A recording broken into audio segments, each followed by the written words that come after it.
Hey, well, what's up, guys? Welcome to the Collision. Daniel here, and I am honored to be joined today by Jeff Celentano, the director of the new faith-based sports film, The Hill, as well as Rickey Hill, the real-life inspiration for that film. And to both of you guys, thanks for taking the time. I know this is a busy week for you guys, but it's a privilege to be able to chat about this film. Thank you, Daniel. It's great to be here. Thanks, Danny. Yeah, and let me say right up front, I have seen this movie already, and I really enjoyed this film. This film, I think this is a film that's going to inspire a lot of people. It's a feel-good story. It's an inspirational story. It's a story that I think has a great message.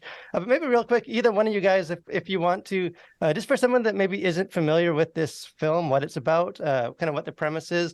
I don't know if one of you wants to just give a quick overview of sort of what is The Hill, what to expect from this film. Sure, I can do that. The movie is an inspirational movie along the lines of Field of Dreams, Rudy, Hoosiers, The Remember the Titans. Any of those films are kind of in the same genre. This movie is about a little boy, which is sitting here on camera now, and he's not so little. Yeah, the story's about a little boy who had wore leg braces at the age of 8 and had a very poor family because his father decided to be a minister and go from church to church along the road. And so that career path took him, into a place that he had to, Dennis Quaid plays Ricky's father. He had to basically fight for his family financially. And Ricky was very poor, so he would go out on railroad tracks and hit rocks all day long. He would hit 2,000 rocks a day. And he got so good at it, he could aim the rock. So obviously the next transition's into baseball, but his father wanted to protect him from the world because there were so many bullies out there that were bullying Ricky at the time. So many people who were against him playing because they were worried he would end up in a wheelchair. So he goes on to play behind his father's back, and then one day he makes a decision to tell his father that he can't do one without the other. God put him on this planet to do a magical thing, play baseball. He was phenomenally good at it. That's why they call him a phenom. And at the same time, he could preach at the age of 8 years old. He would pull up a little pulpit in front of the house and bang on it and talk to the family and give them sermons, make them all come out and watch him. So this kid has an amazing, resilient spirit to continue his career as a baseball player and try out for the major leagues. But right before that happens, something tragic happens to him I don't want to reveal right now. And then while that happened, something else immediately followed it that was equally or worse tragically for him. And with all that going on, with basically them saying he may never walk again, he went out and tried out for the major leagues anyway. And he did the impossible. He ends up trying out for the major leagues, and what he accomplished there and what you'll see in the movie is absolutely mind-blowing. I mean, Dennis Quaid couldn't believe it when he read the script. He said, "Did this kid really do this?" And I said, "Yeah." And I said, "I have all the documents to prove it." And he said, "I have never heard of a story like this. I mean, this kid is built out of steel and a will that you can't put down." That's basically the story. Awesome, and it's an amazing story. It obviously the true story just seems primed for a Hollywood treatment. This is a real life Hollywood story. Maybe a question for both of you. I think I've read. Correct me if I'm wrong. This isn't a movie that just you dreamt up a couple months ago and put on film. This is a movie that's been, I think for both of you, you've had a passion to tell, to get this from the true story onto the big screen, a journey that's taken many years.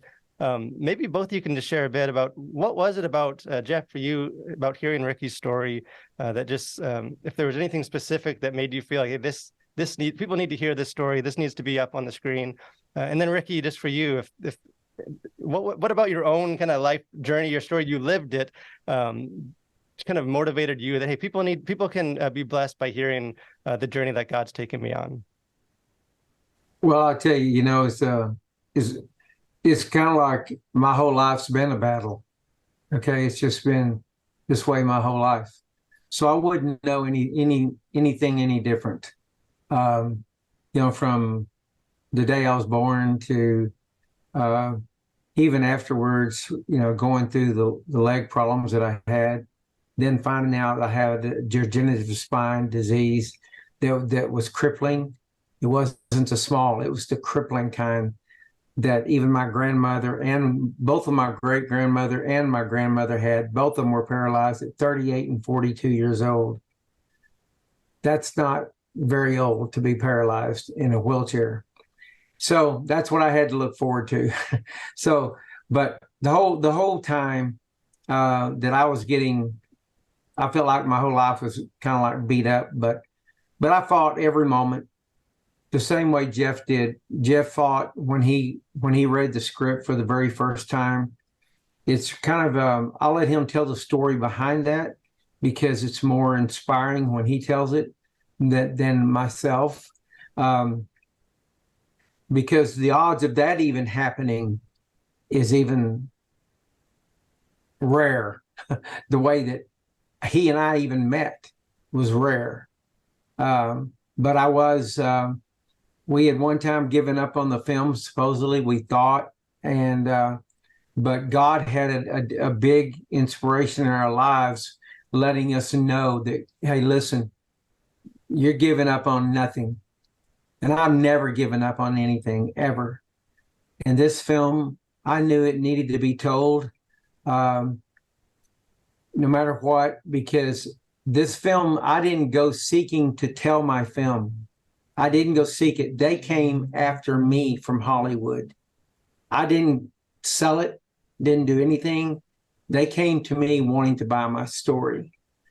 And so then we got involved in it for a little bit.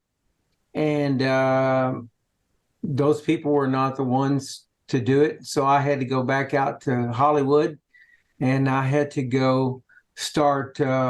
They asked me to, because I was the who was about, and they asked me to, and so I did it. And you know, I just prayed about it, and I let God just guide me, and gave me that strength that I went every day. I've been going every day since. But Jeff Celentano, I'll let him tell the story about how he and I became a fixture. We became a fixture with one another. And it's different, but it's something that we never quit. And by us never quitting, now the story is going to be told. Just like God called it. And the Lord is the executive producer. That's powerful. And I think this is a message you can tell just from as a viewer of this, that there definitely is a message that I think God wants to get out. There is a very powerful message in this film. Hey, and for you, Jeff, this is a story that I think you've been involved with through at least a significant part of the process. What was it about sort of hearing this story, your relationship of meeting Rickey, hearing it firsthand from him, that really inspired you that this is a story that needs to be out there? This is a story that more people need to hear, that would be suited for sort of a theatrical treatment. Well, when I read the script, I just couldn't believe this kid did this. I couldn't believe that this kid had this incredible spirit. And what really attracted me to it was his personality. He was just this sweet kid with unconditional love. And, you know, no matter what you did to him, he would still get back up and hug you. And so just to watch this kid go through this whole experience, or read about this kid going through this whole experience, where he would hit 2,000 rocks a day and got so good at realizing he was a baseball player, or he should be a baseball player, and his father in his way protecting him and loving him, but also at the same time not allowing him to play, and then finding out he has a medical issue that is not allowing him to play, wearing these leg braces, and you know, basically like Forrest Gump. And then in the end, getting ready to, you know, his dream of trying out for Major League Baseball, he ends up finding out that he has a medical condition that will never allow him to play, let alone maybe not even walk. And with that, he didn't care. He went and tried out for the major leagues, and still, when they cut him, he said, "I'm not going to take that no for an, I'm not going to take no for an answer." And he jumped a wall and walked up to the mound with Red Murph standing there, who looked like a giant. And this young 17-year-old kid said, "Mr. Murph, I just want to tell you I'm the best hitter you're ever going to see, and you're not going to give me a chance because of my bad leg." And Red Murph said, "Do you know where you're standing, son? You're standing on the hill," and kind of intimidated him. And Rickey said, "I understand, sir, but I still want to play." And so Red Murph saw this incredible spirit in this kid and allowed him to come back that night and try out after going through, I don't know, 800 baseball players, Rickey said. Wow, that's incredible. And even just hearing you share about sort of the journey, I would say this, as someone that's seen this film, it is a sports film. It does have a lot of the classic elements that you would expect and want from a sports movie. But probably primarily, this is a drama. This is a very personal story. I think as this movie unfolds, the baseball almost becomes the backdrop for a movie that is focused on faith and family and the dynamic, Rickey, between you and your father and your siblings, and kind of the personal journey. Even where this film ends, really does emphasize this. You know, obviously baseball has played a big part in your life, but this film is about more than just, this isn't a film just for people that like baseball. This is a film with a lot of human drama in it. Was that always Daniel, you're echoing my sentiments completely. I didn't want to make a movie for baseball people because I know a lot of people that don't like sports. I didn't want to make a movie just for Christians because I know there's a lot of non-Christians out there. And I also didn't want to make a movie for people that,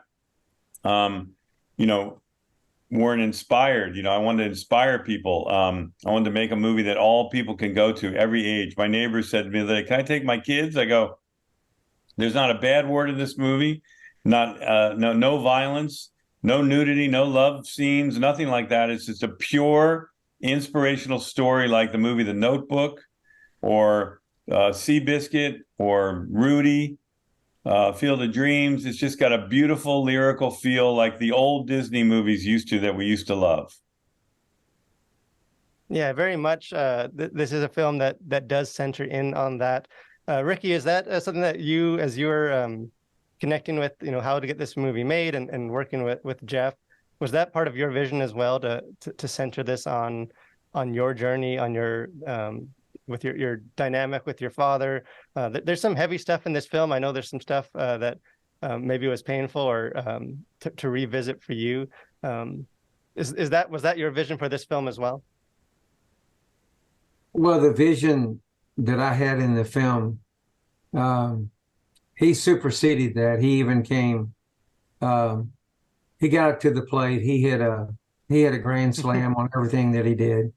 He knows it. I don't have to tell him. I don't have to brag, make his head any bigger, because it doesn't matter. It doesn't matter. I've seen several directors. I interviewed total about 51. He was number 41 I interviewed. And but when he came to me in Los Angeles at the Westin Hotel, and he didn't really know this, but I watch every move they make as they're walking towards me. I do. It's just like you kind of know it. You can see it in their walk. You can tell a person by the way they walk a lot. But I was watching every move he made, and then when he stepped up there and he told me all the things that he was going to do, he was the only man out of a total of 50-something people that I had totally in mind.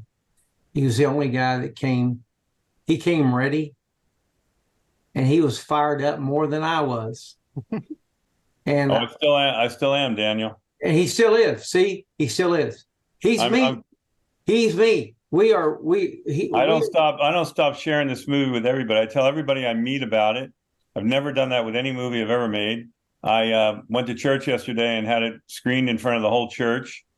Not the movie, but the trailer. And I found out today a really cool thing. It just popped up on Fandango, the banner. So if you want tickets for this movie, you can go to Fandango and you'll see the banner. You can just click on it. It's also on our website, thehillmove.com. One of the most amazing stories, I think the most amazing story I've ever read. I read a lot of books. I'm a storyteller myself. I've been telling stories since I was a kid. And then, of course, transitioning into making movies was a perfect thing for me. But this story really it moved me emotionally, and what it's done to people. And when you guys go see it, the audience, you're gonna see what I mean. And I'm not just saying this. A lot of filmmakers talk about how great their movies are, but then you go see them and you're like, what was that guy talking about? This is terrible, or this doesn't have any of that. Well, this movie does the opposite. I made a beautiful movie that I thought I could make for families that people would love it. I had no idea, I had a dream it would inspire people, but I had no idea it would do what it's done. People are crying, coming up to me, hugging me, saying I've changed their life. And I'm like, how did I change your life? Well, my son's autistic, and now he has a direction in his life. He wants to play baseball.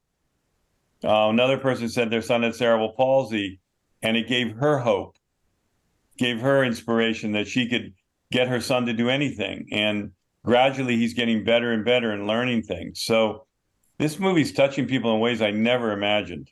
Yeah, and I want to jump on something that you said too, as far as that you didn't just make this movie for just for Christians. You didn't make this movie just for sports fans. I know there is which I'm sure you're in the industry, you're familiar with. There can be kind of stereotypes about movies that do deal with overt faith, religious issues, which this film very much, religion is a central part, Rickey, to your journey into this movie. But this film doesn't, I know one of the criticisms that some of these films maybe get is that it's just preachy, it's heavy-handed. This film is not that. This film to me is very, the spirituality is very organic to the characters, to that journey. As a filmmaker, how do you balance that? Is that something that you are intentional about? Is that something that to be an inspirational film, but not not make the audience feel like they're at church? I hate those movies. I don't watch those films. They're terrible. Look, there's no way around. If any critic writes about this movie, about the religious aspects, I can't get around it. I mean, I tried to minimalize it to a point where it would appeal to people who weren't people of faith. And I didn't want to preach to anybody. No way. This movie's about a little boy trying to find the love of his father, and goes on to do the impossible, and inspires everyone that watches it. I can't get away from the fact that Rickey's father was a pastor, and Rickey himself knew the Bible inside out. But that's just what spirit lived inside Rickey that got him to where he was going. It has nothing to do with faith in that way, to pound people over the head. I mean, it's part of the story. It's the fabric of the movie. The same with baseball. I had a friend say, I probably won't see your movie. And I said, why? Because it's a baseball movie. I go, it's not a baseball movie. He says, I don't like sports movies. I said, this is not a sports movie. I said, this is a movie about a little boy who did an incredible thing. And sports happened to be what his goal was. But there's only 2 games in the whole movie that are very short. And one is at the end and one is a high school game. But the rest of the movie is about their journey and what he goes through as a kid. It could be any obstacle in the world you want to put him up against. It could be Seabiscuit, the horse trying to run against all odds. A football team trying to win games against all odds. It could be about a person climbing a mountain against all odds. And if that person on that mountain says, please, God, take care of me, and that was a big part of him making it to the top, I have to put that in the story. That's, there's just no way around it. And I'm glad that it has it in there, because the one thing I can say about the Christian world and about faith is it's all about goodness.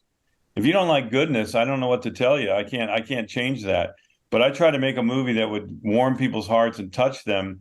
So they went to my movie, and they paid money, and they walk out of that theater and they're excited. They walk out and they're like, oh my God, you changed me. I'm inspired. I had one guy called us from, right, Rick, called us from Australia. He was a journalist. And I thought he was like making this up. He said, I had one of the worst weeks of my life, and I saw your movie last night and it changed me. I feel so good now.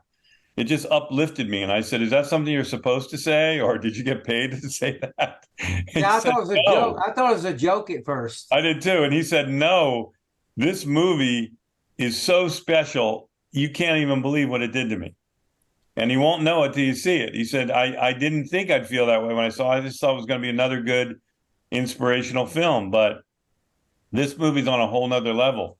He also said that, you liken it to Field of Dreams, Rudy, Remember the Titans. He said all those movies had one element that was special. either it be faith, either it be sports. He says, you have it all in one movie, and you did it where you rode the line of everything, where you never went over the line. Everything was like supposed to be. He goes, I think this is a perfect movie, probably the best movie I've seen in 20 years. And I said, thank you. I mean, I don't know if that's true, but I can't do anything about it now. It's out of my hands. It's on its way out to the world. The baby is being born on Friday. Hey, Daniel, one other thing is that Jeff had to, including myself, he and I have never even had a disagreement really on anything. But he had to knock the old demons right off his shoulder all the time. These demons were coming after him left and right. Lucifer was fighting him left and right. Me too. Hey, it's going on every day today. I mean, look at Sound of Freedom. They're beating up Sound of Freedom, and it just keeps winning because it does something to people. This is a completely different kind of movie. I mean, this is a inspirational, beautiful family film, but it has an uplifting feel, or it gives people a message, and something we didn't plan on. It just is taking its own life. I'm a very emotional guy, so there's a lot of emotion in the movie. I like it when it's real, and in the emotion is on a very uplifting high level. When people say they cry in my movie, they cry a lot. I get this all the time. We've had people in Houston at a screening coming up to us and crying their eyes out, wanting to take a picture with us, and I didn't know how to handle it. I've never seen anything like it. I couldn't even speak. Yeah, Rickey was so wrecked at that screen emotionally. He cried for about 5 minutes on stage before we could speak, because it all came flooding back to him, his whole life, everything he went through and what it took us to get here. I mean, like you said, I did have a lot of speed bumps and a lot of roadblocks and a lot of people trying to block us from making this movie, because either they wanted to steal it, or they wanted their director to do it, or they wanted to do it in their way. And Rickey and his partner never gave up on me. I just never stopped. That's the message of this movie. Never quit. And like you said, I'm sure this is an emotional story. The movie itself is an emotional journey. I know behind the scenes, I'm sure there's emotions with that, particularly with you, Rickey. I know that's not an experience that a lot of people get to have, to see their own life story play out on the big screen. And I don't want to spoil anything in the film itself, but there is a pretty special scene. You appear in this movie as a character, and you interact with yourself, which I'm sure was a surreal experience. Yeah, he made me do it. No, I did not. He made me do it. He said, I'm doing that part. And I said, what? And he said, I'm playing that part. And I was like, okay. And then when I said that, I had no idea how important it was and how great it was in the end. I mean, I'm so glad he forced me into it. He held me down on the ground and he put a gun to my head and he said, I'm playing this part. And I said, that never really happened. But hey, one thing I wanted to say, Daniel, that Rickey, since this is a Christian station and Rickey and I both are Christians, we wanted to say that Rickey had gotten to the end of the movie, when he steps up to home plate to hit, he had been through something you'll see in the movie. You've seen it. No, people who haven't seen it won't know until they see it. But when he went and had that thing happen to him right before the last hit, that really unbelievable thing, it was a bad thing. He said he couldn't go on anymore. He said he had been beaten up. He was designated hitter for 2 teams. They did everything. They threw everything at him they could to get rid of him, because they wanted to give him the chance to try, but they'd never want him to go the distance. And he said, Jeff, it was like a freight train hit me. I didn't have anything left. And suddenly something came over me. I can't explain. And when he tells it to you, it's one of those miracle moments where, he felt the Spirit in him, the Holy Spirit, and he stood up on that base and he carved that cross in that sand and stepped into it. And that person that hit that ball at the end of the movie was not fully Rickey. And he knows that. And I wanted to share that with everybody, because he had one of those moments in his life that people talk about every day, Yeah, people dream of something like this. Me being a youngster, I knew God the Father, and I knew God the Son, but I never had really experienced God the Holy Spirit. And I got to experience for my very first time. And there was nothing like it ever.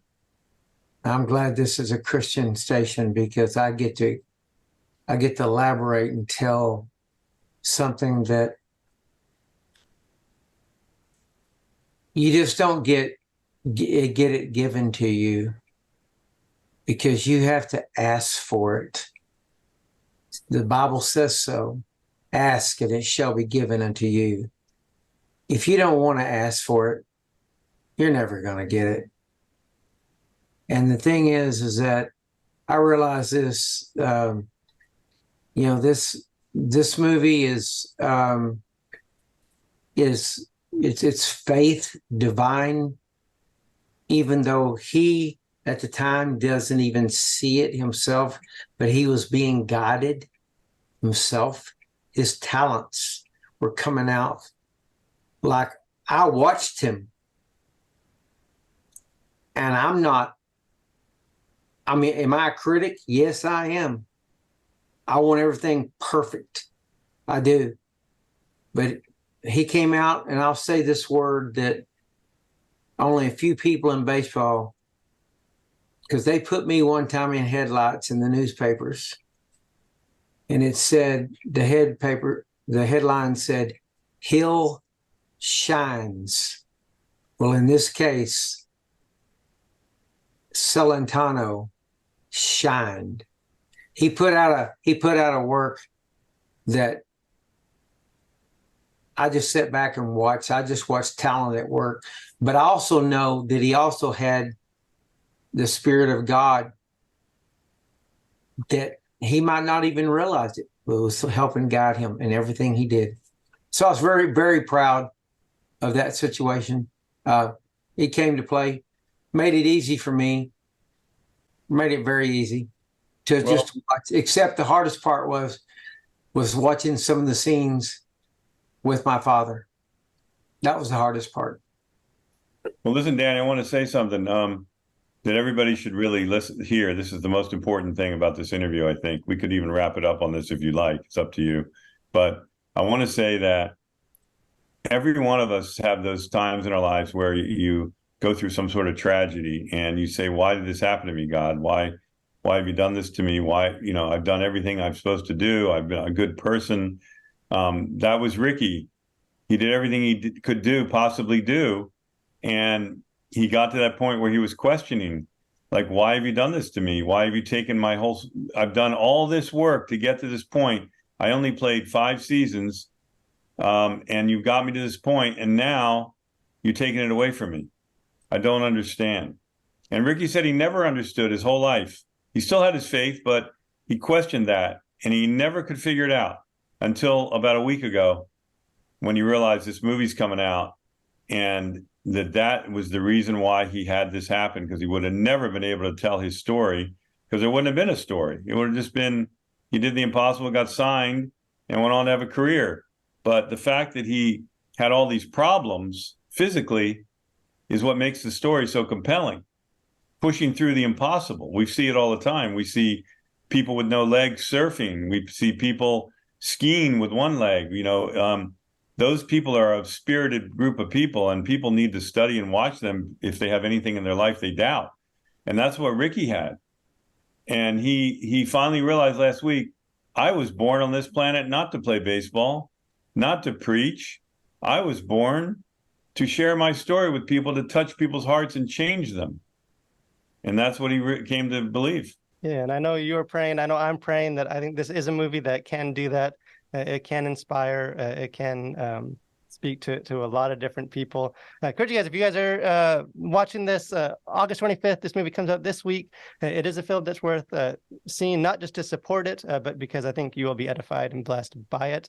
But thank you, Rick. Thank you, Jeff. I know this is a busy week for you guys. You guys got a lot going on, but I appreciate you just taking some time and sharing from your heart about this film. Amen. Amen, brother. Thanks for having us on, Daniel. And people need to buy tickets at thehillmove.com, thehillmov.com, or Fandango today, because if you don't support the film the opening week and weekend, they don't last long. And so I want this movie to last a long time, to touch people the way it's been touching them. So just wanted to say that. Awesome. Thank you. Thank you.